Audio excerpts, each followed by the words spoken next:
శ్రీకృష్ణులకు దండవత్ ప్రణామం. దండవత్ ప్రణామాలు. అందరికీ స్వాగతం. సో 1 సెకండ్ కనెక్ట్ అవుతుంది. యా ఎస్ మంగళాచరణ చేసుకుని స్టార్ట్ చేద్దామంట.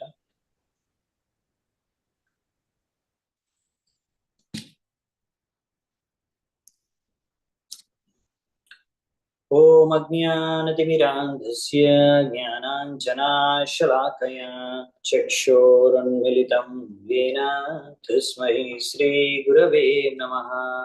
శ్రీచైతన్యమనోభీష్టం స్థాపితం యేన భూతలే స్వయం రూపః కదా మహ్యం దదాతి స్వపదాంతికం. వందేహం శ్రీగురూన్ శ్రీయుతాపదకమలం श्रीगुरुं वैष्णवांश्च श्रीरूपं साग्रजातं सहगणरघुनाथान्वितां तं सजीवं साद्वैतं सावधूतं परिजनसहितं कृष्णचैतन्यदेवं श्रीराधा कृष्णपादान् सहगणललिता श्रीविशाखान्वितांश्च. नमो विष्णुपादाय कृष्णप्रेष्ठाय भूतले श्रीमते भक्तिवेदांत स्वामिने ते नामिने. नमस्ते सारस्वते देवे गौरवाणी प्रचारिणे निर्विशेष शून्यवादी पाश्चात्यदेशधारिणे.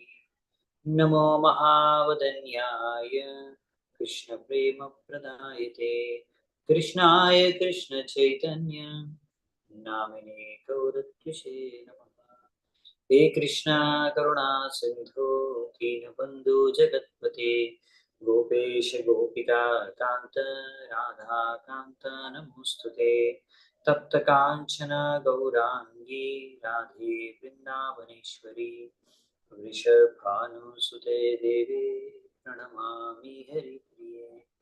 नीलाचलनिवासाय नित्याय परमात्मने बलभद्र सुभद्राभ्यां जगन्नाथाय ते नमः. वाञ्छाकल्पतरुभ्यश्च कृपासिन्धुभ्य एव च पतितानां पावनेभ्यो वैष्णवेभ्यो नमो नमः. जय श्री कृष्ण चैतन्य प्रभु नित्यानंद श्री अद्वैत गदाधर श्रीवासादि गौरभक्तवृंद. हरे कृष्णा कृष्ण कृष्ण हरे हरे हरे राम राम राम हरे हरे. హరే కృష్ణ. సో మనము శ్రీమద్ భాగవతం ఈరోజు 2వ స్కందం చూద్దామంట. సో ఈ 2వ స్కందం వచ్చేసి శ్రీమద్ భాగవతం. ఇందులో మీకు ముఖ్యంగా మీరు ఏం చూడగలుగుతారంటే 3 భాగాలుగా మనం చెప్పుకోవచ్చు. సో మొదటి భాగంలో ఈ యొక్క శ్రీమద్ భాగవతం 2వ స్కందం యొక్క మొదటి భాగంలో ముఖ్యంగా 1 నుంచి 3 అధ్యాయాలు, ఫస్ట్ 3 చాప్టర్స్ అన్నమాట. మీరు చూసుకుంటే ఫస్ట్ స్టెప్పింగ్ అంటే ఇంగ్లీష్లో first stepping God realisation, the Lord in the heart, pure devotional service, the change in heart. So మొత్తం భక్తి గురించి, భక్తి ద్వారా ఒక వ్యక్తి ఎలా శుద్ధమైపోతాడు అనే విషయం గురించి చెప్తూ భక్తి యొక్క మహిమ, భక్తి యోగ ఎంత గొప్పది అనేదాన్ని ఫస్ట్ 3 అధ్యాయాలు వర్ణిస్తారు. ఇది బేసికల్లీ ఫస్ట్ 3 అధ్యాయాలు ఒక పార్ట్. దాంట్లో వివరాలకు వెళ్దామంట. సో ఇంకా నెక్స్ట్ సెకండ్ పార్ట్ వచ్చేసి 4 నుంచి 7 అధ్యాయాలు, 4, 5, 6, 7. ఇందులో ముఖ్యంగా సర్గ విసర్గ అనే 2 విషయాల గురించి ఇక్కడ వర్ణించబడింది. ఇది బ్రహ్మ మరియు నారదుని యొక్క సంవాదం. సర్గ విసర్గ అంటే ఏం లేదు, ప్రైమరీ క్రియేషన్, సెకండరీ క్రియేషన్, సృష్టి రచన ఎలా జరిగింది ఈ యొక్క మొత్తం విశ్వంది. సో సృష్టి రచన ఎలా జరిగింది భౌతిక ప్రపంచానికి సంబంధించింది చర్చ ఇక్కడ 4, 5, 6, 7 అధ్యాయాల్లో ఉంటుంది. ఇంకా లాస్ట్ పార్ట్ వచ్చేసి 8 నుంచి 10 అధ్యాయాలు, లాస్ట్ 3 చాప్టర్స్ లో పరీక్షిత్ మహారాజు యొక్క ప్రశ్నలు ఉంటాయి. ఆయన ప్రశ్నలకి జవాబులు ఉంటాయి. చతుశ్లోకి భాగవతం ఉంటుంది. సో ఈ విధంగా ఈ యొక్క మొత్తం 2వ స్కందం అనేది జరుగుతుంది. ఇందులో మెయిన్లీ లీల అంటే ఇక్కడ భగవంతుడి లీల అంటే సృష్టి లీల మీరు చూసుకోవచ్చు. ఓకేనా? సో ముందు భగవంతుడి యొక్క గొప్పతనాన్ని అర్థం చేసుకోవాలి. సో ఫస్ట్ క్యాంటో ఒక మొత్తం ఓవర్వ్యూ, అన్ని రకాల లీలలు, అవతారాల గురించి, భక్తి గురించి, అన్ని రకాల విషయాల గురించి ఒక చర్చ అనేది ఉంటుంది ఫస్ట్ క్యాంటోలో, మొదటి స్కందంలో. 2వ స్కందం నుంచి క్లియర్ గా టాపిక్ వైజ్ డిస్కషన్ స్టార్ట్ అవుతుంది. ఇక్కడ మెయిన్లీ సర్గ విసర్గ, creation, first primary secondary creation, ఈ రెండింటి గురించి ఉంటుంది. సో మనము ఇవన్నీ కూడా చూద్దాం. ఇవన్నీ కూడా డిస్కషన్స్ ఎలా స్టార్ట్ అవుతాయంటే మనం చర్చించుకునే విధంగా పరీక్షితులు మహారాజు అడిగే ప్రశ్నల గురించి. అవునా? ఈ ప్రశ్నల నుంచే ఈ యొక్క డిస్కషన్స్ అనేవి కంటిన్యూ అవుతాయి. సో 2వ స్కందంలో కూడా మొదటిది ఫస్ట్ పార్ట్, ఫస్ట్ 3 అధ్యాయాలు చూసేది ఏంటంటే మనము సుపీరియారిటీ ఆఫ్ భక్తి యోగ. భక్తి యోగ ఎంత గొప్పది, అన్నిటికన్నా టాప్ మోస్ట్ గొప్పది భక్తి యోగ. ఇది ఎందుకు దీని చర్చ వస్తుందంటే ఇక్కడ మనం చూసాము మొదటి స్కందంలో లాస్ట్ లో ఏం జరుగుతుంది, పరీక్షిత్ మహారాజు ఇంకా శుకదేవ్ గోస్వామి ఇద్దరు కలుస్తారు. అలా కలిసినప్పుడు పరీక్షిత్ మహారాజు బేసికల్లీ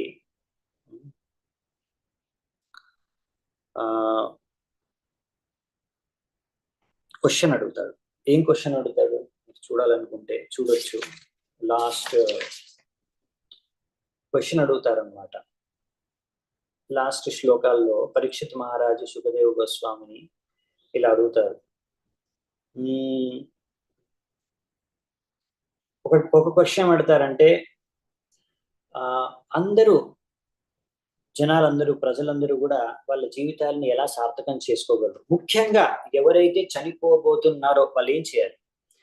సో ఈ విధంగా ఒక వ్యక్తి ఇలా ఒకటేంటంటే చనిపోయే ముందు ఒక వ్యక్తి ఏం చేయాలి, ఇన్ జనరల్ గా జన్మను సార్థకం చేసుకోవడానికి ఏం చేయాలి, ఇది ఒక ప్రశ్న అడుగుతారు శుకదేవ్ గోస్వామి పరీక్షిత్ మహారాజ్, అంటే లాస్ట్ క్యాంటో ఎండింగ్ లో.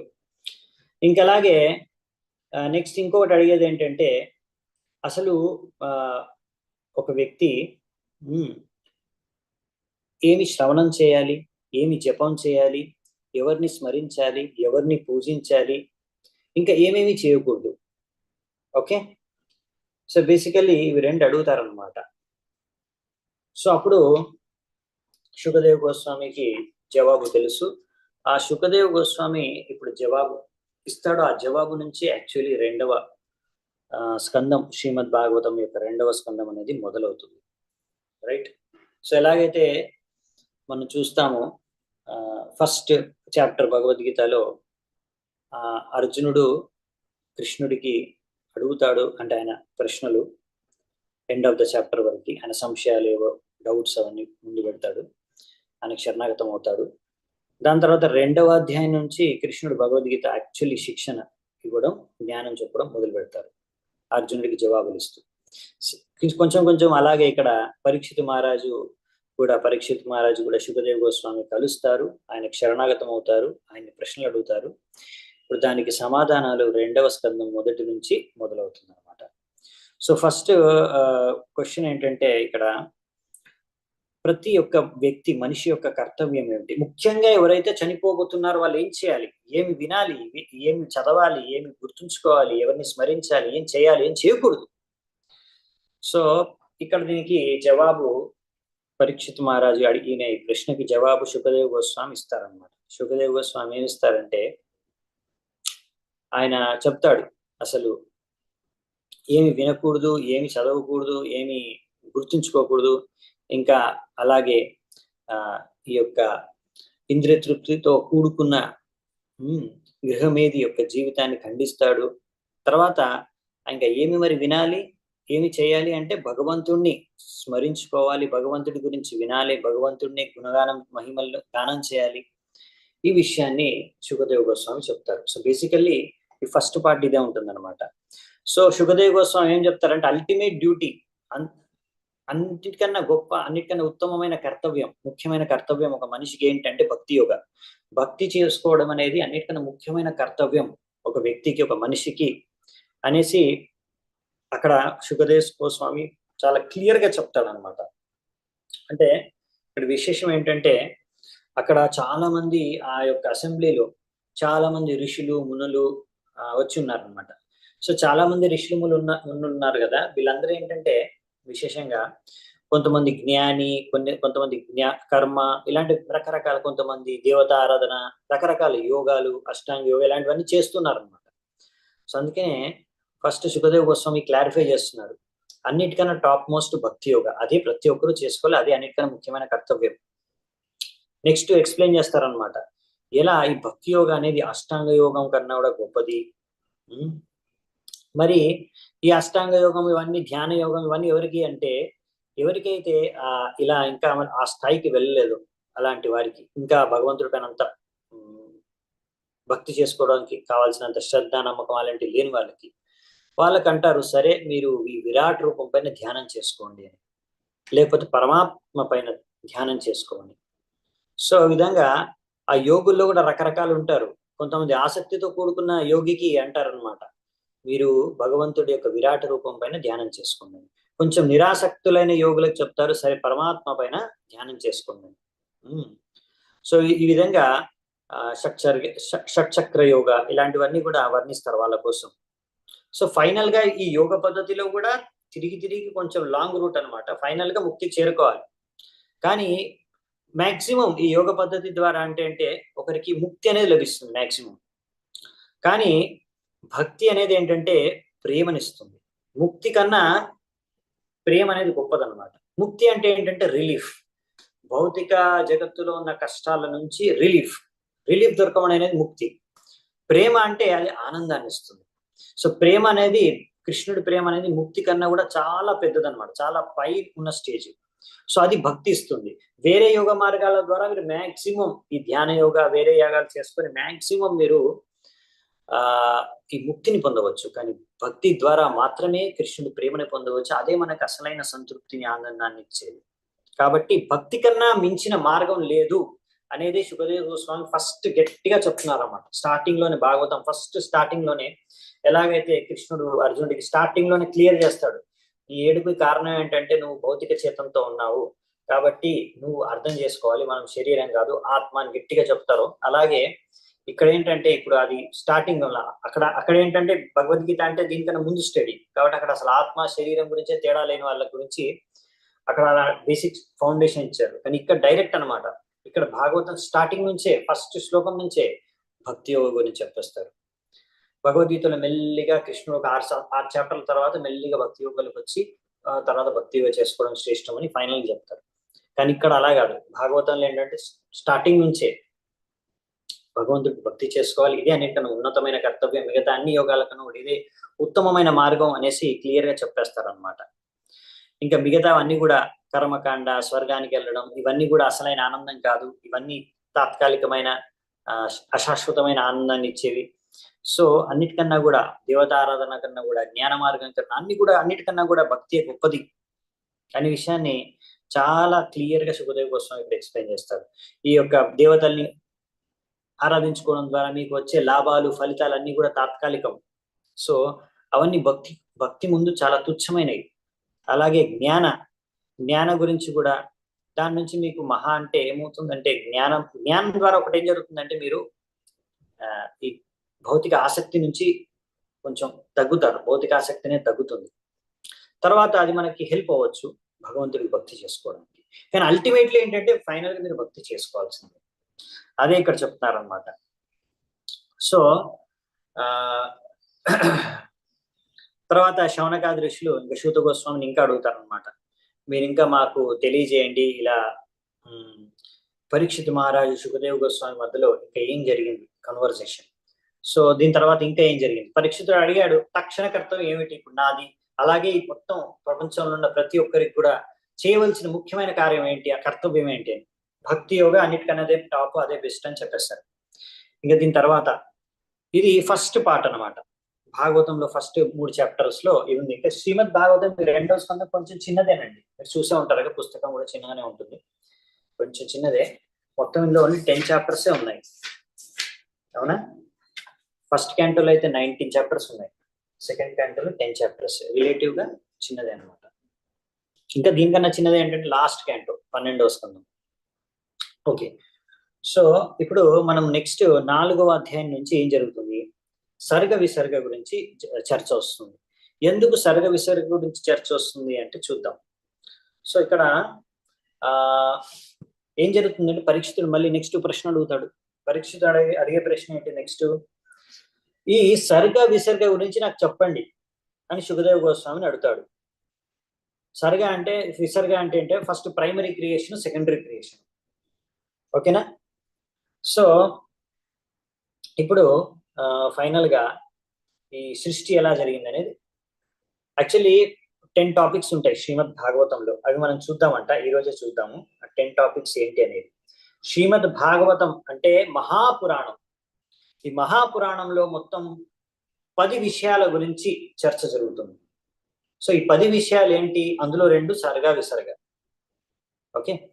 అలాగే ఇంకా మిగతా 8 విషయాల గురించి కూడా తర్వాత చూద్దామంట ఈ రోజే. సో ఇది గుర్తుంచుకోవాలి, ఎప్పుడైనా ఎవరైనా అడిగితే అసలు భాగవతంలో ఏముంటుంది అంటే ఈ 10 విషయాల గురించి ఉంటుంది, అందుకే దీన్ని మహాపురాణం అంటారు. నార్మల్ పురాణాల్లో 5 విషయాల గురించే చర్చిస్తారు, కానీ పురాణం మహాపురాణంకి డిఫరెన్స్ అదనమాట. నార్మల్ పురాణంలో అయితే 5 విషయాలు చర్చిస్తారు, ఏవో 5, కానీ మహాపురాణంలో ఏంటంటే మొత్తం 10 విషయాలు అన్ని కూడా చర్చిస్తారు అనమాట, ఏది మిస్ చేయకుండా. సో శ్రీమద్ భాగవతం అనేది మహాపురాణం, ఇంకా అమలం పురాణం అంటే ఇందులో ఏమాత్రం మిస్టేక్స్ ఉండవు. సో నౌ ఇప్పుడు పరీక్షిత్ మహారాజు అడిగిన ప్రశ్నకి శుకదేవ గోస్వామి భగవంతుడికి ప్రార్థనలు అర్పించుకొని ఆయన ఏం చెప్తారంటే, ఇప్పుడు సరే నేను నీకు ఏం చెప్తాను, ఇప్పుడు సర్గ విసర్గ గురించి అడుగుతున్నావు కదా, బ్రహ్మ మరియు నారదముని మధ్యలో దీని గురించి సంబంధించిన సంవాదం జరిగింది, అది నేను మీకు ఎక్స్ప్లెయిన్ చేస్తాను అనేసి ఈ విధంగా ఇప్పుడు 2.5లో అంటే 5వ అధ్యాయంలో దీని గురించి మొదలవుతుంది. సో బేసికలీ నారదముని బ్రహ్మదేవుడికి 5వ అధ్యాయంలో 2వ శ్లోకంలో ఈ విధంగా 6 ప్రశ్నలు అడుగుతాడు. ఎలాగైతే ఫస్ట్ చాప్టర్ లో శౌనకాది ఋషులు 6 ప్రశ్నలు అడిగినట్టు నారదముని బ్రహ్మదేవుడికి 6 ప్రశ్నలు అడుగుతాడు. మీ అందరికీ తెలుసు బ్రహ్మదేవుడు సృష్టికర్త అని, అవునా కదా? కాబట్టి ఆయన కన్నా ఎవరు బాగా చెప్పగలరు ఈ విషయంలో, ఈ టాపిక్ లో, ఈ సబ్జెక్ట్ మ్యాటర్ లో ఆయన కన్నా బాగా ఎవరు చెప్పగలరు ఎలా సృష్టి జరిగిందని? ఆయనే కదా బెస్ట్ పర్సన్. కాబట్టి నారదుని అడుగుతాడు బ్రహ్మదేవుణ్ణి. ఓకే, ఏమడుగుతాడంటే ఈ యొక్క యూనివర్స్, ఈ యొక్క బ్రహ్మాండం యొక్క లక్షణాలు ఏంటి, ఎదు రూపం. అలాగే నెక్స్ట్ అడుగుతాడు ఇందులో 6 ప్రశ్నలు. ఈ యొక్క మొత్తం ఈ యొక్క బ్రహ్మాండం ఏదైతే ఉందో యద్ అధిష్టానం అంటే ఇది ఎవరి అధిష్టానంలో ఉంది, ఎవరి ఆశ్రయంలో ఉంది. నెక్స్ట్ 3వ ప్రశ్న యత సృష్టం, అరే ఈ యొక్క బ్రహ్మాండాన్ని సృష్టించింది ఎవరు, ఇది 3వ ప్రశ్న. నెక్స్ట్ 4వ ప్రశ్న వచ్చేసి యచ్చ అంటే ఈ సృష్టి జరగడానికి ఏమేం పదార్థాలు వినియోగించబడ్డాయి. నెక్స్ట్ 5వ ప్రశ్న వచ్చేసి యత్ సంస్థం అంటే మొత్తం సృష్టి అంతా కూడా ప్రళయంలో నశించిపోయినప్పుడు, ఆ సంహారం అయిపోయినప్పుడు ఈ సృష్టి అంతా ఎక్కడికి వెళ్ళిపోతుంది, ఎక్కడికి వెళ్ళి విలీనం అయిపోతుంది, అంతా ఎక్కడికి పోతుంది మొత్తం సృష్టి. ఇంకా నెక్స్ట్ 6th క్వశ్చన్ వచ్చేసి యత్ పరం అంటే ఈ సృష్టి ఎవరిపైన ఆధారపడి ఉంది, దేనిపైన ఆధారపడి ఉంది ఈ సృష్టి. సో సృష్టికి సంబంధించిన 6 ప్రశ్నలని నారదముని బ్రహ్మదేవుడికి అడుగుతాడు. సో అప్పుడు దాని తర్వాత బ్రహ్మదేవుడు కూడా ఈ యొక్క 6 ప్రశ్నలకి జవాబులు ఈ 5వ అధ్యాయం నుంచి మొదలు పెట్టుకొని 6వ అధ్యాయం వరకు మొత్తం ఈ 6 ప్రశ్నలకి సమాధానాలు ఇచ్చేస్తాడు. సో ఇప్పుడు మరి 6 ప్రశ్నలు అయితే చూసాము, 6 సమాధానాలు చూద్దామంట. మొదటి ప్రశ్నకి ఇవన్నీ 6 ప్రశ్నలు ఒకటే శ్లోకంలో అడిగేశారు 2.5.2లో. ఓకే, ఇప్పుడు దాని సమాధానాలు మెల్లిగా వస్తాయన్నమాట. సో ఫస్ట్ క్వశ్చన్కి ఆన్సర్ వచ్చేసి ఈ యొక్క బ్రహ్మాండం యొక్క లక్షణాలు అని అడుగుతున్నారు కదా. ఈ యొక్క రూపం ఏంటి, బ్రహ్మాండం యొక్క రూపం ఏంటి, లక్షణాలు ఏంటి, క్యారెక్టరిస్టిక్స్ ఏంటి. సో ఇందులో రకరకాల పంచమహాభూతాలు అవన్నీ ఉన్నాయి, కర్మ, కాల, స్వభావ, జీవ ఇవన్నీ కూడా ఉన్నాయి. ఇవన్నీ కానీ ఆ భగవంతుడైన వాసుదేవుడి నుంచే వస్తున్నాయి. కాబట్టి ఇక్కడ బేసికల్లీ ఈ యొక్క బ్రహ్మాండం అనేది భగవంతుడి నుంచే వచ్చింది కనుక ఇది భగవంతుడి యొక్క విరాట్ రూపం, ఇది భగవంతుడి యొక్క రూపం అన్నమాట. మనం ముందు కూడా చర్చించుకున్నాము. ఇప్పుడు పురుషావతారంలో ఉన్న గర్భోదాక్ష విష్ణు అనుకోండి, ఆయన ఈ బ్రహ్మాండానికి ఆత్మ లాంటివాడు. సో ఈ బ్రహ్మాండం అనేది శరీరం లాంటిది, భగవంతుడి యొక్క శరీరం అనుకోండి. అందుకే విరాట్ రూపం అంటే ఏంటి, భగవంతుడి శరీరం అంటారు. ఎందుకంటే భగవంతుడి నుంచి ఇవన్నీ వచ్చాయి. అవును, ఇవన్నీ ఎక్కడి నుంచి సృష్టించబడ్డాయి, ఏమైతే చూస్తున్నారు ఈ బ్రహ్మాండంలో అదంతా కూడా భగవంతుడి నుంచే వచ్చింది. కాబట్టి భగవంతుడి సృష్టి కాబట్టి అది భగవంతుడి యొక్క విరాట్ రూపం అన్నమాట. ఎవరైతే భగవంతుడిని నమ్మరో, ఆధ్యాత్మిక రూపాన్ని, భగవంతుడి ఆధ్యాత్మిక రూపాన్ని పూజించుకోలేరు, భక్తి చేసుకోలేరు, వాళ్ళకంటారు సరే మీరు ఈ విరాట్ రూపం పైన ధ్యానం చేసుకోండి. ఎనీవేస్ నెక్స్ట్, ఇంకా ఎవరు దీనికి ఆశ్రయం, ఈ బ్రహ్మాండం యొక్క ఆశ్రయం ఎవరు, అధిష్టానం ఎవరంటే, ఎవరి అధిష్టానంలో ఉందంటే అది నారాయణుడు. నారాయణుడే ఆశ్రయం. ఓకే, సో ఈ పురుషావతారాలు అందరూ కూడా మన కారణోదాక్షయ విష్ణుతో సహా, గర్భోదాక్షయ విష్ణుతో సహా, అఫ్కోర్స్ కారణోదాక్షయ నుంచి గర్భోదాక్షయ విష్ణు వస్తారు, గర్భోదాక్షయ విష్ణు నుంచి క్షీరోదాక్షయ విష్ణు వస్తారు. కానీ కారణోదాక్షయ విష్ణు ఎక్కడి నుంచి వస్తారు, ఆయన నారాయణుడి నుంచి వస్తారు. సో కాబట్టి నారాయణుడే అధిష్టానం, ఆయనే షెల్టర్ అన్నమాట అందరికీ, అంటే మొత్తం బ్రహ్మాండానికి, అన్ని బ్రహ్మాండాలకి. ఎందుకంటే కారణోదాక్షయ విష్ణు కూడా ఆయన నుంచి వస్తాడు కనుక. నెక్స్ట్ వచ్చేసి ఎవరు మరి సృష్టించింది, రైట్, క్రియేటర్ ఆఫ్ యూనివర్స్, యథా సృష్టం, ఎలా సృష్టి జరిగింది, ఎలా సృష్టించబడింది. సో భగవంతుడే ఈ యొక్క ఎలిమెంట్స్ ఉంటాయి కదా, భూమి, రపోనలో, వాయురకం, ఈ పంచమహాభూతాలను, వీటన్నిటిని భగవంతుడే సృష్టించాడంట. ఇవన్నిటిని సృష్టించి ఈ యొక్క సృష్టిలోకి భగవంతుడు ప్రవేశించాడు, రైట్. సో భగవంతుడే ఈ యొక్క, ఇప్పుడు ఏంటంటే మనం ఏది చూసినా అండి ఈ ప్రపంచంలో, ఈ భౌతిక ప్రపంచంలో మన శరీరంతో కలుపుకొని కూడా ఏది చూసినా కానీ పంచమహాభూతాల యొక్క మిశ్రమంతోనే తయారైన ప్రోడక్ట్స్ అన్నమాట అన్ని. ఇప్పుడు మన బాడీ అనుకోండి, బాడీలో కూడా ఏముంటుంది, పంచమహాభూతాలు ఉంటాయి. ఈ శరీరం గ్రాస్ బాడీ అంటే స్థూల శరీరం, సూక్ష్మ శరీరం కాదు. సూక్ష్మ శరీరం అయితే మనస్సు, బుద్ధి, అహంకారంతో కూడుకొని ఉంటుంది. కానీ స్థూల శరీరం పంచమహాభూతాలతోనే తయారై ఉంటుంది. భూమి, రపో, నలో, వాయురకం, అవునా. అలా పృథ్వీ, ఆకాశం, జలము, అగ్ని, వాయువు, అవునా, వీటితోనే మన శరీరం తయారైంది. అందుకని ఆయుర్వేదంలో ట్రీట్మెంట్ చేస్తే ఇప్పుడు మీ యొక్క కడుపులో అగ్ని తగ్గిపోయిందంట. సో అగ్ని అంటే అది మంట వస్తేనే అగ్ని అని కాదు. సో దాని మీనింగ్ అంటే లక్షణం ఉంటుంది, దహించేటప్పుడు మనం డైజెస్ట్ చేసే ఫుడ్ డైజెస్ట్ చేయడానికి మనకి అగ్ని అవసరం అనమాట. సో అగ్ని ఉంటుంది. నీళ్ళు అయితే ఉంటాయి, తాగుతూనే ఉంటాం మనం. ఇంకా ఏదైనా సాలిడ్ ఏదైతే ఉందో, శరీరం కూడా బోన్స్ కానీ ఇవంతా సాలిడ్ కదా, స్కెలిటన్ ఇదంతా సాలిడ్, మనం తింటాం కూడా ఫుడ్, సాలిడ్ ఫుడ్, ఇదంతా కూడా పృథ్వీ, అవునా. ఇదంతా ఎక్కడి నుంచి వస్తుంది, పృథ్వీ నుంచి వస్తుంది మనకి ఆహారం కూడా.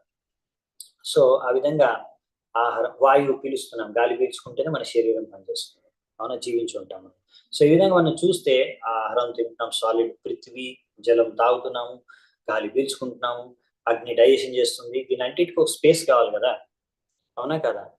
స్పేస్ లేకుంటే మనము ఒక ఎగ్జిస్ట్ అవ్వడం కష్టం కదా. స్పేస్, ఆకాశం, స్పేస్ లోనే ఉంటున్నాం మనం. సో ఒక స్పేస్. సో ఈ విధంగా ఈ 5 కూడా మన శరీరం తయారైంది. అలాగే ప్రతి ఒక్కటి కూడా ఈ యొక్క ప్రపంచంలో ఈ 5 పంచమహాభూతాలతోనే నిర్మించబడ్డాయి. సో అది ఎలా జరిగింది అంటే, ఈ పంచమహాభూతాలు ఎలా కలిసిపోతున్నాయంటే అదంతా భగవంతుడి యొక్క శక్తి యొక్క ప్రభావం అని చెప్తున్నారు. నెక్స్ట్, సో ఫస్ట్ ఇవి క్రియేషన్ చేసిన ఎలిమెంట్స్ అన్ని కూడా భగవంతుడే, బ్రహ్మదేవుడే చెప్తున్నాడు నారదునికి. సో బ్రహ్మదేవుడు తర్వాత చేస్తాడు క్రియేషన్. ఫస్ట్ కొంచెం బేసిక్ ఇంగ్రీడియంట్స్ అన్ని కూడా, రా మెటీరియల్స్ అంతా కూడా భగవంతుడు అరేంజ్ చేసి ఇస్తే, బ్రహ్మదేవుడు ఏంటంటే తర్వాత ఆ రా మెటీరియల్స్ తీసుకొని దాని నుంచి నెక్స్ట్ సెకండరీ క్రియేషన్ ఆయన చేస్తాడు అనమాట. సో ఫస్ట్ సృష్టికర్త భగవంతుడే, విష్ణువే. సెకండరీ సృష్టికర్త వచ్చేసి, సెకండరీ క్రియేటర్ వచ్చేసి బ్రహ్మ. ఎందుకంటే బ్రహ్మను ఎవరు సృష్టించారు? బ్రహ్మ కూడా సృష్టి కూడా గర్భదాక్ష విష్ణు నుంచే జరిగింది. కాబట్టి బ్రహ్మ తర్వాత భగవంతుడు కొంచెం రఫ్ గా కొంచెం రా మెటీరియల్స్ రెడీ చేసి పెట్టిన తర్వాత బ్రహ్మదేవుడు వచ్చి మిగతా పనులు చేస్తాడు అనమాట, సృష్టి రచనకి సంబంధించినవి భగవంతుడు యొక్క డైరెక్షన్ లో. సో నెక్స్ట్ 4వ ప్రశ్నకి జవాబు వచ్చేసి ఇక్కడ మనం చూసుకుంటే, అసలు ఆ ఇక్కడ అసలు ఎక్కడి నుంచి ఇవన్నీ వచ్చాయి అంటే, ఇవన్నీ కూడా భగవంతుడి నుంచే వచ్చాయి, భగవంతుడే కారణం అని బ్రహ్మదేవుడు డైరెక్ట్ గా చెప్పేస్తున్నాడు. మరి మొత్తం నాశనం అయిపోయిన తర్వాత, అంటే సంహారం అయిపోయిన తర్వాత, సృష్టి సంహారం అయిన తర్వాత ఎక్కడికి వెళ్తాయి ఈ మొత్తం పదార్థాలు, ఈ సృష్టిలో ఉన్నవన్నీ కూడా అంటే భగవంతుడు మహావిష్ణువు లోపలికి ప్రవేశిస్తాయి. అవునా? కారణోదాక్ష విష్ణు మహావిష్ణు ఆయన ఎప్పుడైతే ఊపిరి పీల్చుకుంటాడో అప్పుడు అన్ని బ్రహ్మాండాలు అన్ని కూడా లోపలికి వెళ్ళిపోతాయి. సో ఆ విధంగా సృష్టి సంహారం అయిపోయినప్పుడు మళ్ళీ ఆయన లోపలికి వెళ్ళిపోతాయి. మళ్ళీ సృష్టి జరుగుతుంది, ఆయన మళ్ళీ గాలి వదిలినప్పుడు, ఆయన మళ్ళీ ఊపిరి పీల్చుకున్నట్టే ఊపిరి మళ్ళీ గాలి వదులుతారు పీల్చుకున్న, అప్పుడు మళ్ళీ అన్ని బ్రహ్మాండాలు బయటకు వచ్చేసి సృష్టి జరుగుతుంది. సో బేసికలీ పాయింట్ ఏంటంటే, సంహారం జరిగినప్పుడు అల్టిమేట్ గా అయితే అన్ని మహావిష్ణు లోపలికి వెళ్తాయి. ఇంకా నెక్స్ట్ 6వ ప్రశ్న ఫైనల్ గా, ఎవరి మీద ఆధారపడి ఉంది? నారాయణ. అంటే బేసికలీ ఆన్సర్ ఏంటంటే అన్నిటికీ భగవంతుడు నారాయణుడు విష్ణువే అనమాట. బేసిక్ ఆన్సర్ అదే. ఆయన్ని అన్ని సృష్టించాడు, ఆయన సంహారం తర్వాత ఆయన లోపలికి, ఆయన ద్వారానే, ఆయన కృప ద్వారానే నెక్స్ట్ పనులన్నీ కూడా బ్రహ్మదేవుడు చేయగలుగుతాడు. సో అందరూ అనుకుంటారు బ్రహ్మదేవుడు సృష్టికర్త అంటే బ్రహ్మదేవుడు మాత్రమే అన్ని చేశాడు అనుకుంటారు, కానీ అన్ని ఆయన చేయలేదన్నమాట. ఫస్ట్ బేసిక్ వర్క్ అంతా చేసి, బేసిక్ మెటీరియల్ అంతా కూడా ఇచ్చేస్తే బ్రహ్మదేవుడు తర్వాత ప్రాసెసింగ్ అన్ని ఆయన చేస్తాడు అనమాట. సో ఈ విధంగా బ్రహ్మదేవుడు తర్వాత రకరకాల భగవంతుడి యొక్క రూపాలని, అవతారాల గురించి, అంటే బ్రహ్మన్ పరమాత్మేతి భగవానితి శబ్దతే అనే విషయాలన్నింటినీ కూడా చక్కగా ఎక్స్ప్లెయిన్ చేస్తాడు నారదుడు మనకి.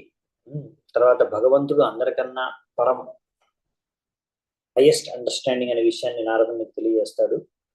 సో దాని తర్వాత ఏం జరుగుతుందంటే, బ్రహ్మదేవుడు నారదునికి చెప్తాడు, ఈ విధంగా నువ్వు ఈ శ్రీమద్ భాగవతం, ఈ జ్ఞానాన్ని నా దగ్గర నుంచి ఏదైతే తీసుకున్నావో దీన్ని ప్రచారం చెయ్యి అని ఆజ్ఞ ఇస్తాడు బ్రహ్మదేవుడు నారదునికి. ఓకే, సో ఈ విధంగా నారదుని మరియు బ్రహ్మదేవుడి యొక్క సంవాదం ఈ సృష్టి రచనకు సంబంధించింది జరుగుతుంది. అదేంటి ఇంతేనా అంటే ఇంకా ఉంది. సృష్టి రచనకు సంబంధించిన చాలా డీటెయిల్స్ ఇక్కడ లేవు. 2వ స్కందంలో జస్ట్ ఒక ట్రైలర్ ఇచ్చారు అంతే. 3వ స్కందంలో, 4వ స్కందంలో ఇంకా డీటెయిల్ గా వర్ణించారనమాట. దేవతల సృష్టి ఎలా జరిగింది, పశువుల, పక్షుల, మిగతా ప్రాణుల సృష్టి ఎలా జరిగింది, సో సృష్టి రచన గురించి ఇంకా డీటెయిల్ గా ఎలిమెంట్ టు ఎలిమెంట్ సృష్టి ఎలా జరిగింది, చాలా డీటెయిల్స్ ఇంకా మనకి సెకండ్ క్యాంటోలో కొద్దిగా ఇచ్చారు.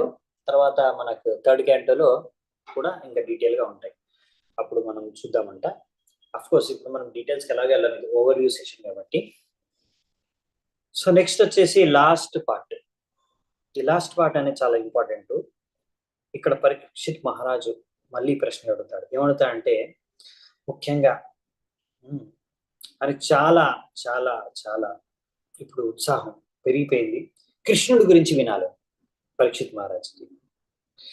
ఆయన మొత్తం శుకదేవ్ గోస్వామికి 8వ అధ్యాయంలో 7వ నంబర్ శ్లోకం నుంచి మొదలగు 23 శ్లోకం వరకు మొత్తం 21 ప్రశ్నలు అడుగుతాడంట.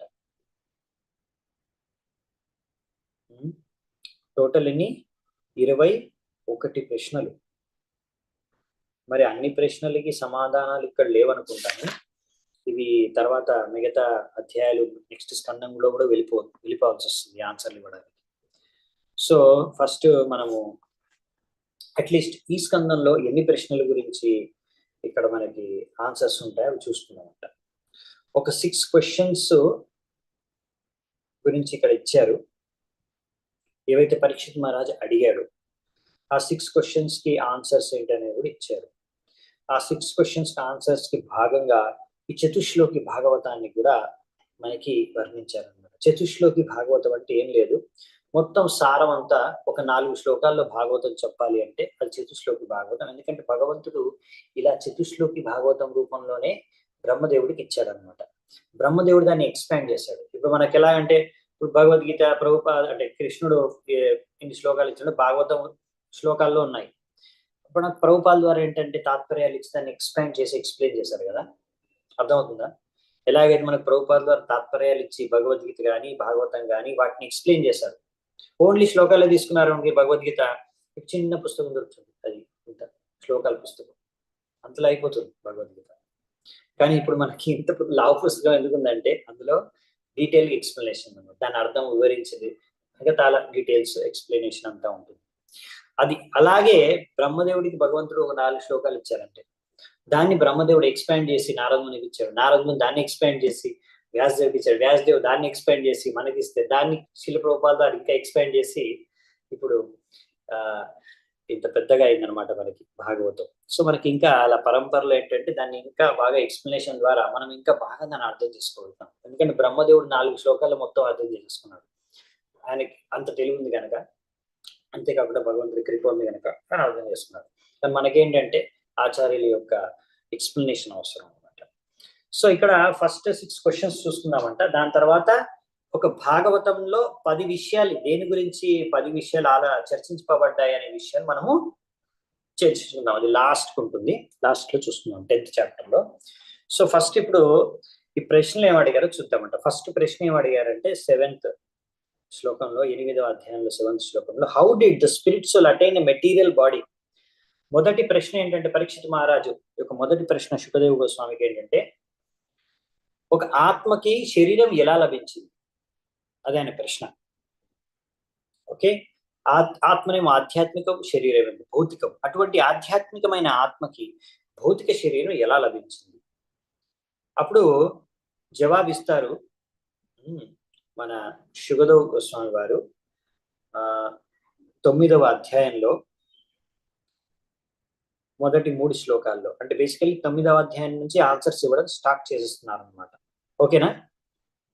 ఎందుకంటే 8వ అధ్యాయంలో అన్ని ప్రశ్నలే, 1, 2 కాదు 21 ప్రశ్నలు అడిగేసరికి ఆ చాప్టర్ అయిపోయింది. 8వ చాప్టర్ అంతా ప్రశ్నలకే అయిపోయింది. సో అందులో కొన్ని ప్రశ్నలకి జవాబులు మాత్రమే ఈ 2వ స్కందంలో ఉన్నాయి, మిగతా ప్రశ్నలకి జవాబులన్నీ వేరే స్కందంలో ఉంటాయి 3వ స్కందం నుంచి. అప్పుడు అక్కడ చూద్దామంట. విదుర మైత్రేయ సంవాదంలోంచి ఆన్సర్స్ మనకి చెప్తారు. అంటే ఇప్పుడు శుకదేవ్ గోస్వామి ఏంటంటే తనకు తోచింది చెప్పట్లేదు, ఆయన నువ్వు అడిగిన ప్రశ్నలకి నేను జవాబులు ఫస్ట్ సర్గ విసర్గ గురించి అడిగాడు పరీక్షిత్ మహారాజ్. ఏం చెప్పాడు అప్పుడు శుకదేవ్ గోస్వామి? నారదముని బ్రహ్మదేవుడు యొక్క సంవాదంలో జరిగిన విషయం చెప్పేశాడు. అంటే ఆ ప్రశ్నకి నువ్వు అడిగిన ప్రశ్నకి ఆన్సర్ నేను ఎక్కడ విన్నాను పరంపరలో, అది అక్కడ నుంచి క్యాచ్ చేసి ఇచ్చేస్తున్నాను అనమాట ఆన్సర్. అర్థమవుతుంది కదా? అలాగే ఇప్పుడు దీని గురించి కూడా ఈ 21 ప్రశ్నల గురించి కూడా ఆయన మళ్ళీ బ్రహ్మదేవుడు ఇంకా భగవంతుడి మధ్యలో జరిగిన సంవాదం. ఎందుకంటే చతుశ్లోకి భాగవతం ఎవరు చెప్పారు? భగవంతుడు స్వయంగా బ్రహ్మదేవుడు చెప్పాడు. అంటే బ్రహ్మదేవుడు భగవంతుడి మధ్యలో జరిగిన సంవాదం అది చతుశ్లోకి భాగవతాన్ని ఇక్కడ చెప్తారు. కొన్ని ప్రశ్నలకు సమాధానం, ఇంకా కొన్ని ప్రశ్నలకు సమాధానంగా అది ఇక్కడ రాదు, నెక్స్ట్ స్కందంలో వస్తుంది. విదుర మైత్రేయ సంవాదం, అది చాలా పెద్దది. విదుర మైత్రేయ సంవాదం అది మనము నెక్స్ట్ స్కందం 3వ స్కందంలో చూద్దామంట. ఓకే, సో అక్కడ మిగతా ప్రశ్నలకు జవాబులు వస్తాయి, అక్కడ మిగతా ప్రశ్నలకు జవాబులు చూస్తున్నాం. ఇక్కడ 2వ ప్రశ్న వచ్చేసి భగవంతుడి యొక్క భౌతిక మరియు ఆధ్యాత్మిక రూపాల గురించి అడుగుతున్నాడు పరీక్షిత్ మహారాజు. సో దానికి ఇప్పుడు ఇదే ప్రశ్న బ్రహ్మదేవుడు కూడా భగవంతుని అడిగాడంట. అప్పుడు భగవంతుడు జవాబు ఏమిచ్చాడంటే ముఖ్యంగా దాని జవాబు ఏంటంటే basically so Lord's spiritual form existed before creation and remains after destruction, even after destruction. This universe is his material form. ఇప్పుడు భగవంతుడి యొక్క ఆధ్యాత్మిక రూపం, భౌతిక రూపం. అదేంటి భగవంతుడికి భౌతిక రూపం ఉంటుందా? అలాంటి ప్రశ్న ఏంటి అనుకోవచ్చు మీరు. బేసికల్లీ ఏంటంటే ఆధ్యాత్మిక రూపం అనేది శాశ్వతమైన రూపం. యాక్చువల్లీ భగవంతుడు అంతా కూడా భగవంతుడి యొక్క విస్తారమే కనుక ఆ విధంగా చూసుకుంటే ఈ సృష్టి చెప్పాం కదా, ఈ సృష్టి అంతా కూడా భగవంతుడి యొక్క విరాట్ రూపం. మనం చూస్తాం కదా భగవంతుడి యొక్క విరాట్ రూపంలో ఆయన 2 కళ్ళు, ఒకటి సూర్యుడు, ఒకటి చంద్రుడు అని చదువుకున్నాం కదా భగవద్గీతలో కూడా. సో బేసికల్లీ ఏంటంటే ఈ సృష్టిని అంతా కూడా భగవంతుడి రూపంతో భగవంతుడి శరీరంతో పోలుస్తున్నారు. ఓకేనా? మనకి శరీరం ఎలాగో మనం ఆత్మ, కానీ మనకు శరీరం ఉంది కదా, ఇది మన శరీరం. శరీరం శాశ్వతం కాదు కానీ ఆత్మ శాశ్వతం. అలాగే ఈ బ్రహ్మాండం అనేది భగవంతుడి యొక్క శరీరం, అవునా? భగవంతుడే ఈ బ్రహ్మాండానికి ఆత్మ, ఆయన యాక్చువల్లీ భగవంతుడి రూపం, రైట్? సో ఇప్పుడు ఆత్మ అనేది శాశ్వతం, అలాగే భగవంతుడి యొక్క ఆధ్యాత్మిక రూపం అనేది శాశ్వతం. అది ఎప్పుడు నాశనం కాదు. సృష్టికి ముందు ఉంది, సృష్టి సమయంలో ఇప్పుడు కూడా ఉంది, సృష్టి నాశనం అయిపోయిన తర్వాత, సంహారం అయిపోయిన తర్వాత కూడా ఉంటుంది. కానీ ఈ యొక్క బ్రహ్మాండం అనేది భగవంతుడి యొక్క భౌతిక రూపం. భగవంతుడికి ఏదైనా భౌతిక రూపం ఉందంటే ఈ భౌతిక సృష్టి బ్రహ్మాండం. ఓకేనా? సో అది ఎలాగో శాశ్వతం కాదు, ఆ విషయం మనకు తెలిసిందే. నెక్స్ట్ వచ్చేసి మూడవ ప్రశ్న. మూడవ ప్రశ్న ఏంటి? How do Lord's different energies work? భగవంతుడి యొక్క వివిధ శక్తులు ఎలా పనిచేస్తాయి? సో మనం మొదటి చూసాం కదా, మొదటి శ్లోకం ఏదైతే ఆన్సర్ ఉందో, సెకండ్ క్వశ్చన్ కి ఆన్సర్ అది చతుశ్లోకి భాగవతంలో ఫస్ట్ వన్. ఓకే, ఇప్పుడు చతుశ్లోకి భాగవతంలో ఈ సెకండ్ శ్లోకం దీనికి థర్డ్ క్వశ్చన్ కి ఆన్సర్ అనమాట. భగవంతుడి శక్తులు ఎలా పనిచేస్తున్నాయి, ఇది ప్రశ్నకి ఆన్సరే సెకండ్ శ్లోకం, చతుశ్లోకి భాగవతంలో రెండవ శ్లోకం, అది 2.9.34. ఇక్కడ ఏం చెప్తారంటే భగవంతుడి యొక్క కార్యాలు మహామాయ మరియు యోగమాయ ద్వారా జరిగేవి. అవునా? రెండు ఉంటాయి కదా, అంతరంగ శక్తి, బహిరంగ శక్తి. ఈ రెండు పనిచేస్తాయి. ఈ రెండింటి ద్వారా భగవంతుడు పనిచేస్తాడు. అఫ్ కోర్స్ మనం ఉన్నాం తటస్థ శక్తి, కానీ మనం ఎవరో ఒకరి అండర్లో ఉండాల్సిందే, మనకి ఇండిపెండెన్స్ లేదు. మనం ఏదైనా అంతరంగ శక్తి అంటర్లో పనిచేయాలి, లేకపోతే బహిరంగ శక్తి అంటలో పనిచేయాలి. అంటే బేసికల్లీ భగవంతుడు రెండు శక్తుల ద్వారా ఈ సృష్టిని, ప్రపంచాన్ని పనిచేపిస్తున్నారు. ఒకటి అవునా అంతరంగ శక్తి, ఇంకొకటి బహిరంగ శక్తి. బేసికల్లీ ఒకటి యోగమాయ, ఒకటి మహామాయ. అవునా? సో ఈ రెండు శక్తుల ద్వారానే ఈ యొక్క సృష్టిని ఆయన నడిపిస్తున్నారు అన్నమాట, కార్యాలు చేయిస్తున్నారు. భగవంతుడు తన కార్యాలన్నీ ఈ రెండు శక్తుల ద్వారా చేస్తారు. రైట్? బద్ధ జీవులందరూ కూడా భగవంతుడి యొక్క బహిరంగ శక్తి ఆ ద్వారంలో కార్యాలు చేస్తూ ఉంటారు. భక్తులందరూ, శుద్ధ భక్తులందరూ కూడా భగవంతుడి యొక్క అంతరంగ శక్తి ఆధ్వర్యంలో కార్యాలు చేస్తూ ఉంటారు. ఓకే, సో నెక్స్ట్ నాలుగవ ప్రశ్న. దీనికి జవాబు చతుశ్లోకి భాగవతం యొక్క 3వ శ్లోకం. నాలుగవ ప్రశ్న ఏంటంటే ఆయన శక్తులకి సంబంధించి భగవంతుడి లీలల గురించి పరీక్షిత్ మహారాజు వర్ణించమని అడుగుతాడు. సో ఈ విధంగా అప్పుడు ఆయన శక్తులకు సంబంధించి అంటే ఇప్పుడు చూడండి, భగవంతుడు ఇక్కడ సృష్టి రచన చేశాడా, ఇది కూడా ఒక లీల. భగవంతుడు సృష్టి రచన చేశాడు, ఇది ఒక లీల, సృష్టి లీల. అవునా? కానీ ఈ సృష్టి లీల నుంచి భగవంతుడికి ఏమాత్రం ఆసక్తి లేదు, అందుకనే సృష్టి సంహారం కూడా జరిగిపోతుంది. నెక్స్ట్ వచ్చేసి కానీ భగవంతుడు ఆయన ఆధ్యాత్మిక లోకంలో, ఆయన భగవద్ధామంలో చేసే లీలలో ఆయనకు చాలా ఇష్టం. అవి ఆయనకంటే అన్ని చాలా ప్రియం అనమాట. ఆయన ఆసక్తి ఉంది, ఆ లీలలు చేయడంలో ఆయనకి ఇంట్రెస్ట్ ఉంది. ఇదేంటంటే ఇంకా అవసరం, మనము మనలాంటి బద్ధ జీవాత్మలు ఉద్ధరించడం కోసం ఇది ఒక అవసరం కాబట్టి, నెసెసిటీ కాబట్టి, భగవంతుడికి ఇష్టం లేకుండా ఒక విధంగా ఈ భౌతిక జగత్తుని సృష్టించాడు మన కోసం. దాని మీద ఆయనకు పెద్ద ఆసక్తి లేదు. ఇది ఎప్పుడు ఫినిష్ చేద్దామా, అందరు ఎప్పుడు పైకి వచ్చేస్తారా ధామానికి అని భగవంతుడు వెయిట్ చేస్తున్నాడు. ఆయన మెయిన్ ఆసక్తి ఏంటి? చిన్మయ జగత్తులో, భగవద్ధామంలో అందరు భక్తులతో సహా లీలలు చేయడంలో ఆయనకు ఆసక్తి ఉంది. నెక్స్ట్ ఇది చతుశ్లోకి భాగవతంలో 3వ శ్లోకం. ఇంకా నెక్స్ట్ ప్రశ్న వచ్చేసి 5వ ప్రశ్న వచ్చేసి, సో ఆయన అడుగుతాడు ఏంటంటే సరే భగవంతుడి యొక్క సేవ చేయడానికి నాకు సరైన మార్గదర్శనం ఇవ్వండి, నేను ఏమాత్రం అహంకారం లేకుండా, ఏమాత్రం భౌతిక బంధనానికి గురి కాకుండా ఎలా భగవంతుడి సేవను నేను చేయాలో దానికి మార్గదర్శనం చెప్పండి, ఇవ్వండి అని అడిగితే దానికి ఆన్సర్, దానికి జవాబు ఏంటంటే చతుశ్లోకి భాగవతంలో లాస్ట్ శ్లోకం. ఏంటి ప్రాసెస్ ఏంటి, ఎలా సేవ చేయాలి అంటే భక్తితో సేవ చేయాలి. అదే అన్నిటికన్నా ఉత్తమమైన సాధన. భగవంతుడిని పొందాలి అంటే, భగవంతుడి యొక్క ప్రాప్తి మనకు కలగాలి అంటే, భగవద్ధామ ప్రాప్తి మనకు కలగాలంటే, భగవంతుడి దగ్గరికి వెళ్ళాలంటే మనము ఎంతో మంచి సాధన చేయాలి. భక్తితో, శ్రద్ధతో అన్ని చేయాలి. భక్తితో చేస్తే చాలు.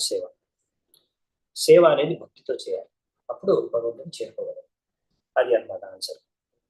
సో నెక్స్ట్ 6th క్వశ్చన్ వచ్చేసి, ఈ యొక్క భగవంతుడి యొక్క ఈ విరాట రూపం నుంచి ఈ సృష్టి అనేది ఎలా తయారైంది? సో ఈ విరాట్ రూపం అది సర్గ. దీని గురించి వర్ణించబడింది అనమాట. ఈ సర్గ అనేది సృష్టి ఎలా జరిగింది, ఈ విరాట్ రూప యొక్క సృష్టి అనే దాని గురించి వర్ణించబడింది. అది యాక్చువల్లీ 10th చాప్టర్ లో దీని గురించి వర్ణించబడింది అనమాట. ఓకే, 10th చాప్టర్ లో బేసికల్లీ 10 నుంచి 35 శ్లోకాల్లో. సో ఇప్పుడు మనము లాస్ట్ ఇంకొక ఇంపార్టెంట్ టాపిక్ ఉంది, అదొకటి చూసుకున్నామంట. అదేంటంటే 10 subject matters of Bhagavatam. Shaunaka heard about Vidura Maitreya Samvad. తో శుద్ధ గోస్వామిని అడుగుతాడు అనమాట. ఇంకా ఆ విదుర మైత్రేయ సంవాద గురించి అన్నారు కదా, అది దాని గురించి కొంచెం చెప్పండి. విదురుడు వెళ్ళిపోతాడు కదా ఇల్లు వదిలి, అంటే హస్తినాపురం వదిలేసి వెళ్ళిపోతాడు కదా, ఆయన వెళ్ళగొట్టేసినప్పుడు ఆ దుర్యోధనుడు వెళ్ళిపోయినప్పుడు ఎక్కడికి వెళ్తాడు, తీర్థస్థలాలు దర్శించుకోవడానికి వెళ్తున్నప్పుడు ఆయన ఎవరిని కలుస్తాడంటే విదురుడు ఫస్ట్ ఉద్ధవుని కలుస్తాడు. ఆ ఉద్ధవుని కలిసి ఆయన అడుగుతాడు ఎన్నో ప్రశ్నలు. అప్పుడు ఉద్ధవుడు అంటాడు, చూడు నువ్వు అడిగిన ప్రశ్నలకి సమాధానాలు నాకన్నా బాగా నాతో పాటే భగవంతుడి నుంచి విన్నాడు ఇంకో మహర్షి ఉన్నాడు, ఆయన పేరు మైత్రి ముని, ఆయన దగ్గరలోనే ఉన్నాడు. నేను వెంటనే ఇప్పుడు బద్రికాశ్రమంకి వెళ్ళాలి, భగవంతుడు నాకు పని చెప్పాడు. సో మీరు ఆయన నాకన్నా కూడా సీనియర్ అక్కడ కూర్చొని ఉన్నాడు దగ్గరలోనే, వెళ్ళి ఆయన అడగండి అంటే విదురుడు వెళ్ళి మైత్రేయుని అడుగుతాడు. సో అది దాని గురించి నాకు చెప్పరా అనేసి ఇప్పుడు మళ్ళీ శౌనకాది ఋషులు సుత గోస్వామిని అడుగుతారు. ఆ విధంగా సుత గోస్వామి ఇప్పుడు ఆ సంవాదం ఎలాగో చెప్పాల్సిందే, ఎందుకంటే పరీక్షితుడు అడిగిన ప్రశ్నలకు సమాధానం అక్కడే ఉంది. అలాగే శౌనకాది ఋషులు అడిగారు కాబట్టి మళ్ళీ ఆ సంవాదం చెప్తారు. దాంతో అది 3వ స్కందంలో వస్తుంది, అప్పుడు చూద్దాం. కానీ దానికి ముందు ఈ యొక్క స్కందంలో ఇంపార్టెంట్ థింగ్ ఏంటంటే 10వ అధ్యాయంలో 10వ నంబర్ శ్లోకంలో ఈ శ్రీమద్ భాగవతంలో ఉన్న మొత్తం 10 టాపిక్స్ 10 టాపిక్స్ ఏంటి చూద్దామా. 10 టాపిక్స్ ఏమో ఎవరు అడిగినా మీరు చెప్పాలి. సో ఇక్కడ 10 టాపిక్స్ ఏంటనేవి ఇచ్చారు, దాని ఎక్స్ప్లెనేషన్ కూడా ఉంది. ఇది మొత్తం 1 నుంచి 10 శ్లోకాస్ లో 1 నుంచి 10 శ్లోకాస్ లోపే ఉన్నాయి అనుకోండి. 10 శ్లోకా వరకు కూడా కాదు, చెప్పాలంటే 7 శ్లోకాస్ లోనే 1 to 7 శ్లోకాస్ లోనే ఆల్మోస్ట్ అంతా అయిపోయింది ఎక్స్ప్లెనేషన్. ఎస్, 1 to 7 శ్లోకాస్ లో ఫస్ట్ సెకండ్ శ్లోకాలు అసలు 10 టాపిక్స్ అంటే ఏంటివని చెప్పారు. ఇది ఒక్కటి కొన్ని శ్లోకాస్ చూద్దామంట, బాగుంటుంది. అట్లీస్ట్ ఫస్ట్ 2.10.1 ఒకవేళ మీ దగ్గర 2వ స్కందం ఉంటే దాంట్లో 10వ నంబర్ అధ్యాయంలో మొదటి శ్లోకాన్ని తీయండి. అత్ర సర్గో విసర్గశ్చ స్థానం పోషణమూటయః మన్వంతరేషానుగత నిరోధ భక్తిరాశ్రయః. అంటే ఇప్పుడు మొత్తం 10 టాపిక్స్ ఏంటి? 10 టాపిక్స్ ఏంటి? సర్గ, విసర్గ, స్థానం, పోషణం, మన్వంతర, ఊటి, ఈశానుకత, నిరోధ, ముక్తి, ఆశ్రయం. ఇవి 10 టాపిక్స్ అన్నమాట. ఏం ప్రభుజీ పేర్లు చెప్పారు, వీటి అర్థం ఏంటంటే మనం చూద్దాం ఇప్పుడు. ఈ అర్థము చూద్దామంట. Okay fine. సో ఫస్ట్ వచ్చేసి సరిగా ఈ 10 టాపిక్స్ మొత్తం భాగవతం 12 స్కందాల్లో ఉన్నాయండి. ఓకేనా? ఒకే స్కందంలో అన్ని ఉన్నాయని చెప్పలేను, లేకపోతే ఒక స్కందంలో ఒకటే ఉందని చెప్పలేను. కొన్ని స్కందాల్లో 2-3 ఉంటాయి, కొన్ని స్కందాలు ఒకటే ఉంటుంది, కొన్ని స్కందాలు 3-4 ఉంటాయి. సో బేసికల్లీ 10 టాపిక్స్ ఓవరాల్ గా మొత్తం శ్రీమద్ భాగవతంలో కవర్ అవుతాయి. మళ్ళీ చదువుతున్న శ్లోకం. అత్ర సర్గో విసర్గశ్చ స్థానం పోషణమూటయః మన్వంతరేషానుగత నిరోధో ముక్తిరాశ్రయః. ఓకే, సో ఫస్ట్ ఇంకోటి ఏంటంటే చాలా ఇంట్రెస్టింగ్, ఇది చాలా ఇంపార్టెంట్. దీన్ని ఎందుకు స్ట్రెస్ చేస్తున్నానంటే మనం ఎందుకు రివిజన్ చేస్తున్నామో దానికి కారణం ఇక్కడ 2వ శ్లోకంలో ఉంది. 2వ శ్లోకం కూడా చదువుదామంట. ఓకేనా? 2వ శ్లోకం వచ్చేసి ఏంటంటే దశమస్య విశుద్ధ్యర్థం నవానామిహ లక్షణం వర్ణయంతి మహాత్మానః శృతేనార్తేన ఛాంజస.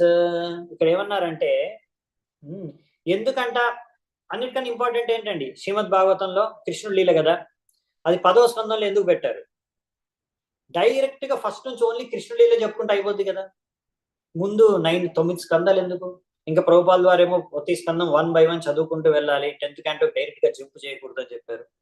10th క్యాంటో ఎసెన్స్ అయినప్పుడు ముఖాన్ని డైరెక్ట్ గా దర్శించుకోవాలి కదా, ముఖం కదా మేము దర్శించుకోవాల్సింది వ్యక్తిలో. ఫస్ట్ డైరెక్ట్ గా ఫేస్ దర్శించుకోకుండా భగవంతుడిది అలా కింది నుంచి కాళ్ళ నుంచి పై వరకు ఎందుకు దర్శనం చేసుకోమని చెప్తున్నారు? లేకపోతే ఇక్కడ బేసికల్లీ 9 టాపిక్స్ ఎందుకు ఉన్నాయి అంటే 9 స్కందాలు ఎందుకు ఉన్నాయి ఇక్కడ, దశమ స్కందం ముందు 9 స్కందాలు ఎందుకు ఉన్నాయి అనే పాయింట్ కి ఆన్సర్ ఇక్కడ అన్నమాట. సో ఈ యొక్క 9 స్కందాలు మీకు ప్రిపరేషన్ అన్నమాట, మిమ్మల్ని ప్రిపేర్ చేస్తున్నాయి. మనకి ఏ యోగ్యత లేదు, 10వ స్కందం కృష్ణుడి లీలలు వినడానికి మనకి ఏ యోగ్యత లేదు. ఆ యోగ్యత మనకు కావాలంటే ముందు 9 స్కందాలు వినాలి. భగవంతుడి యొక్క తీపిదనాన్ని అర్థం చేసుకోవాలంటే భగవంతుడి యొక్క గొప్పదనాన్ని ముందు అర్థం చేసుకోవాలి. భగవంతుడు ఎంత గొప్ప అని అర్థం చేసుకోగలిగితే తర్వాత భగవంతుడు ఏం చేసినా చాలా బాగా అనిపిస్తుంది. ఫర్ ఎగ్జాంపుల్ అది చిన్న విషయం కూడా అది గొప్పగా కనిపిస్తుంది, అంతే కదా.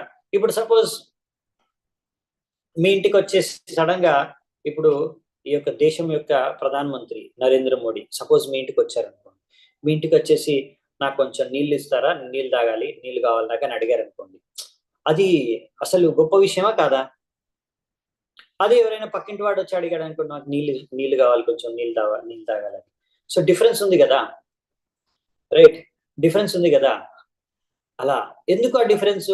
పక్కింటి వాడు నీళ్ళు అడిగితే అది పెద్ద విశేషం కాదు, అదే నరేంద్ర మోడీ వచ్చి మీ ఇంటికి వచ్చి నీళ్ళు అడిగితే తాగాలని అది విశేషం ఎలా అవుతుంది?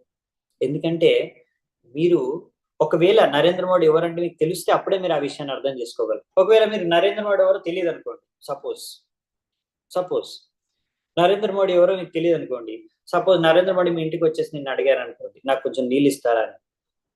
సో మీకు అందులో పెద్దగా విశేషం ఏమి అనిపించదు. సో విశేషం ఎప్పుడు అనిపిస్తుంది, ఎంత ఆనందం ఎప్పుడు కలుగుతుంది, అది ఎంత గొప్ప విషయం అనే విషయం ఎప్పుడు అర్థమవుతుంది? ఆ వ్యక్తి గురించి బాగా ఆయన గొప్పతనాన్ని గురించి తెలిసినప్పుడు, అంతేనా కదా. సో అలాగే కృష్ణుడి యొక్క గొప్పతనాన్ని, భగవంతుడి యొక్క గొప్పతనాన్ని మనం ఎంత బాగా అర్థం చేసుకోగలిగితే అప్పుడు మనం భగవంతుడు చేసే ప్రతి లీల, ప్రతి కార్యం ఎంతో విశేషంగా మనం దాన్ని చూడగలం, అది ఎంతో గొప్పగా మనం దాని తీయదనాన్ని అర్థం చేసుకోగలం, అంతేనే కదా. సో అందుకనే ఇప్పుడు భగవంతుడు ఏం చేస్తున్నాడు లీల అంటే వెన్న దొంగతనం చేస్తున్నాడు. వెన్న దొంగతనం చేయడం ఏంటి, దాన్ని గొప్పగా ఏంటి అందరూ పొగుడుతున్నారు? ఎవరైనా దొంగతనం చేస్తే పొగుడతారా? అవునా కదా. ఎవరైనా దొంగతనం చేసి పొగుడతారా? కానీ కృష్ణుడు దొంగతనం చేశాడు వెన్న, దాన్ని పొగుడుతున్నాం మనం. ఎందుకంటే మనకి కృష్ణుడు ఎవరో తెలుసు. అరే కృష్ణుడు భగవంతుడు, ఆయన ఎంత భగవంతుడు అంటే ఎవరు? అందుకే 9 స్కందాలు చదవాలి. 9 స్కందాలు చదివితే అసలు భగవంతుడు కృష్ణుడు ఎవరు అనే విషయం అర్థమవుతుంది. ఆయన నుంచి ఎన్ని అవతారాలు వచ్చాయి, భగవంతుడు ఎన్ని లీలలు చేశాడు, ఎంత సృష్టి రచించాడు, ఎంత అసురుల్ని సంహరించాడు, భక్తుల్ని ఎలా రక్షించాడు, ఆయన గొప్పతనం మీకు అర్థమవుతుంది. దాని తర్వాత ఆయన వెన్న దొంగిలించినా గానీ అది మీకు చాలా ఒక గొప్ప లీలగా, అద్భుతమైన లీలగా ఆస్వాదించగలుగుతారు. సో భగవంతుడి కృష్ణ లీలను చక్కగా ఆస్వాదించాలంటే ఈ 9 స్కందాలు మీకు హెల్ప్ చేస్తాయి అన్నమాట. సో 9 స్కందాలు ఏంటంటే మిమ్మల్ని ప్రిపరేషన్, 10వ స్కందం మనం చదవడానికి, 10వ స్కందాన్ని మనం వినడానికి, అర్థం చేసుకోవడానికి కావాల్సిన ప్రిపరేషనే ఈ 9 స్కందాలు. అది ఇక్కడ చెప్తున్నారు అనమాట. ఇంకా ఫైనల్ గా మనం చూడవలసింది 10 టాపిక్స్ ఏంటనేది. ఓకే, ఫస్ట్ సర్గ. ఇప్పుడు చూసారు కదా, కొద్దిగా సర్గ విసర్గ గురించి కొంచెం చెప్పారు. ఓకే, సర్గ అనేది ప్రైమరీ క్రియేషన్. ప్రైమరీ క్రియేషన్ అంటే ఏంటండి అంటే ముఖ్యంగా ఇలా బేసిక్ ఎలిమెంట్స్ ఉంటాయి కదా, ఇవే భూమిరపో నలో వైరుకం, అలాగే సెన్స్ ఆబ్జెక్ట్స్, సెన్సెస్, ఇంద్రియాలు అంటే ఉంటాయి కదా, గంధ, రూపము, ఇలాంటి స్మెల్, టేస్ట్, ఇవన్నీ అన్నమాట. ఇలాంటివి టోటల్ 16 ఐటమ్స్ ఉంటాయి కదా, 16 ఐటమ్స్. ఆ స్టార్టింగ్ 16 ఐటమ్స్ వచ్చేసి వాటిని సర్గ అంటారు. ఇప్పుడు వాటిని తీసుకొనే 3 గుణాల ప్రభావంతో, 3 గుణాలు ఏం చేస్తాయంటే వీటన్నిటిని మిక్సింగ్ చేసి ఇప్పుడు బ్రహ్మదేవుడు వస్తాడు ఫీల్డ్ లోకి. ఈ ఫస్ట్ దానికి ఏంటంటే భగవంతుడు నారాయణుడు సృష్టిస్తాడు స్టార్టింగ్ విష్ణు. కానీ ఈ సెకండ్ వచ్చేసి విసర్గ. సో సర్గ అయిపోయింది, సర్గ భగవంతుడు చేస్తాడు. విసర్గ బ్రహ్మదేవుడు వచ్చేసి ఇంకా ప్రకృతి యొక్క 3 గుణాలు సహాయం ద్వారా ఆయన రకరకాల శరీరాల్ని సృష్టించడం, అవునా, రకరకాల ఆకారాల్ని సృష్టించడం, రకరకాల వస్తువుల్ని సృష్టించడం భౌతిక ప్రపంచంలో అనేది జరుగుతుంది. అది విసర్గ. ఇంకా నెక్స్ట్ వచ్చేసి ఏంటి, మూడవది టాపిక్ డిస్కషన్, స్థానం. స్థానం అంటే ఏంటి? ఆ ఎవరు స్థితి వైకుంఠ విజయం. ఓకే, సో ఇక్కడ స్థానం అంటే right situation for the living entities, అంటే అసలైన స్థానం, మనం ఉండవలసిన స్థానం ఎక్కడ, అసలైతే వైకుంఠం, కాకపోతే ఇక్కడ ఉన్నాం. సో ఆ విషయాన్ని తెలియజేయడం. నెక్స్ట్ వచ్చేసి పోషణం. పోషణం అంటే ఇప్పుడు మన ఎవరు పోషిస్తున్నారండి? భగవంతుడు మన కోసం అన్ని ఎలా అరేంజ్ చేశారు సృష్టిలో, మన పోషణ కోసం. మనం అంటే ఓన్లీ మనుషులే కాదు, ప్రతి ఒక్క జీవాత్మ గురించి భగవంతుడు ఆలోచించి ఎలా మన పోషణ కోసం ఎంత అరేంజ్మెంట్ చేశాడు, ఆ విషయాన్ని అర్థం చేసుకోవడం, భగవంతుడి యొక్క ఎంత కృప దయ మన పట్ల ఉందో ఆ విషయాన్ని అర్థం చేసుకోవడమే పోషణం. దాని గురించి కూడా ఉంటుంది, భగవంతుడు ఎలా మనకు అన్ని అరేంజ్మెంట్స్ చేశాడు. నెక్స్ట్ వచ్చేసి ఏంటంటే మన్వంతర, రకరకాల మనువులు వచ్చి మొత్తం ఈ భౌతిక ప్రపంచం, ఇదంతా బేసికలీ భగవంతుడు అరేంజ్ చేశాడు మన కోసం ఈ భౌతిక ప్రపంచాన్ని. అందులో ఓన్లీ సృష్టి చేసి వదిలేయలేదు, దాంట్లో కావాల్సిన ఇంగ్రీడియంట్స్ ఇచ్చారు, మనం తినడానికి బతకడానికి కావాల్సినవన్నీ మనకి బోధిస్తున్నారు. ఇక్కడ కాదమ్మా నువ్వు ఉండాల్సింది భగవద్ధామంలోని. అలాగే ఇప్పుడు మరి సరిగ్గా పరిచాలన జరగాలి, మొత్తం కూడా శాసనం జరగాలి అంటే దానికోసం మనువులను సృష్టించాడు భగవంతుడు. సో మనువుల ద్వారా మనకు బోధించారు మనిషికి. మను సంహిత ఉంది. సో ఒక మనిషి యొక్క కర్తవ్యం ఏమిటి, ఏ నియమాల్ని పాటించాలి, లాస్ ఏంటి, అవన్నీ కూడా. సో ఫైనల్ గా ఊటి, ఈ విధంగా ఊటి అంటే ఊట్య కర్మవాసన, దీని ద్వారానే కర్మవాసన, కర్మలు చేయాల్సిన కోరికలు కలిగే ఈ యొక్క ఊటి గురించి కూడా వర్ణించబడింది. నెక్స్ట్ వచ్చేసి ఈశానుకత. ఈశానుకత అంటే ఈశ్వరుడి యొక్క కథ అన్నమాట, సైన్స్ ఆఫ్ గాడ్. సో ఇక్కడ ఏముంటుందంటే basically incarnations of the supreme lord and his different activities together with his activities of his great devotees. So భగవంతుడి యొక్క విభిన్న అవతారాలు, ఆయన తన భక్తులతో కలిసి చేసే అనేకమైన లీలలు, ఇవి ఈశానుకత, భగవంతుడి కథలు. భగవంతుడు ఏం కథలు ఉంటాయి, అన్ని భగవంతుడి లీలలు, భక్తులతో చేసే లీలలు, విభిన్న అవతారాల్లో విభిన్న భక్తులతో. మనం చూసాం కదా, నరసింహ అవతారంలో ఆయన నరసింహదేవుడితో ప్రహ్లాద్ మహారాజుతో చేసిన లీల కానీ, ధ్రువ మహారాజుతో విష్ణువు చేసిన, అలా ఎన్నో లీలలు ఉన్నాయి. అన్ని లీలలు మిగతా అవతారాల్లో ఉండే లీలలన్నీ కూడా కృష్ణుడు వదిలేసి. నెక్స్ట్ నిరోధ, మూడు ఉన్నాయి ఇంకా, నిరోధ, ముక్తి, ఆశ్రయ. ఓకేనా. నిరోధ అంటే ఏంటంటే ఎలా సంహారం, సృష్టి చూశారు కదా, పాలన పోషణ చూశారు కదా, ఇప్పుడు సంహారం లాస్ట్ లో ఎలా జరుగుతుంది అది కూడా భాగవతంలో వర్ణించారు. సంహారం ఎలా జరుగుతుంది, అన్ని మళ్ళీ వెళ్ళి మహావిష్ణువు లోపలికి ఎలా వెళ్ళిపోతాయి, దాని గురించి కూడా. మన ప్రళయం వచ్చినప్పుడు ఏం జరుగుతుంది, ఎప్పుడు ప్రళయం వస్తుంది, ఎలా వినాశనం జరుగుతుంది, అవన్నీ కూడా వర్ణించారు. అదంతా నిరోధ. అది ఇప్పుడు లేదండి, 12వ స్కందంలో వస్తుంది, ఫైనల్ లాస్ట్ 12వ స్కందంలో, ఇక్కడ లేదు అది. ఓకే, మళ్ళీ అంటే ఇక్కడ వరకు యాక్చువల్లీ చెప్పాలంటే ఈశానుకత వరకు 10th క్యాంటో కన్నా ముందుండే టాపిక్స్, అంటే ఎక్కువగా మోస్ట్లీ. కాకపోతే ఈ 2 టాపిక్స్ మాత్రం కొంచెం తర్వాత ఉంటాయి. ఈ 10 టాపిక్స్ లో, భాగవతం యొక్క 10 టాపిక్స్ లో ఈ నిరోధ అనేది వైండింగ్ అప్ లాస్ట్ టైం అంతా లాస్ట్ లో 12వ స్కందంలో ఉంటుంది. నెక్స్ట్ వచ్చేసి ఇంకొక టాపిక్, ఇంపార్టెంట్ టాపిక్ ఈ యొక్క భాగవతంలో వర్ణించబడింది ఏంటంటే ముక్తి. ముక్తి, ముక్తి అంటే అందరికీ తెలుసు, అవునా. ఈ భౌతిక ప్రపంచం నుంచి ఆ శరీరాలు మారుస్తున్నాం, ఈ మార్చే శరీరాలు మార్చే ప్రక్రియ నుంచి ముక్తి పొందడం. ఇది మనకు ఎలా అనేది ఎన్నో చోట్ల వర్ణించబడింది భాగవతం మొత్తం కూడా, కానీ ముఖ్యంగా దాని మీద ఫోకస్ చేసి 11వ స్కందంలో వర్ణించబడింది. నెక్స్ట్ ఇంపార్టెంట్ టాపిక్ ఏంటంటే ఆశ్రయ. ఆశ్రయ అంటే ఏంటి, అందరికీ ఆశ్రయం ఎవరు, ఆ భగవంతుడు, రైట్. ఆ భగవంతుడే అందరికీ ఎలా సృష్టికి కారణము, అలాగే అన్నిటికీ ఆశ్రయము, అలాగే వినాశనమైన తర్వాత అన్ని కూడా ఆయనలోనే ఎలా కలిసిపోతాయి, ఆ భగవంతుడి గురించి, కృష్ణుడి గురించి తెలుసుకోవడం, అది ఆశ్రయం. ఓకే, సో బేసికలీ ఇవి మొత్తం 10 టాపిక్స్ అన్నమాట. అత్ర సర్గో విసర్గశ్చ స్థానం పోషణ మూటయ మన్వంతరేషానుకత నిరోధో ముక్తిరాశ్రయ. ఓకే, ఆశ్రయ అనేది బేసికలీ కృష్ణుడి టాపిక్, అది 10th స్కందం. ఓకే, సో బేసికల్లీ ఇదన్నమాట మన 2వ స్కందం యొక్క హైలైట్స్, ఓవర్ వ్యూ. డీటెయిల్స్ కో వెళ్తే ఇంకా ఎప్పుడో మనకి ఒక 1 hour లో కంప్లీట్ చేయలేము, కాకపోతే 1 hour లో జస్ట్ ఓవర్ వ్యూ ఇవ్వడానికి ట్రై చేశాను. సో చాలా చాలా ధన్యవాదాలు. ఎంతో ఓపికగా వింటున్నారు అందరూ. Thank you so much.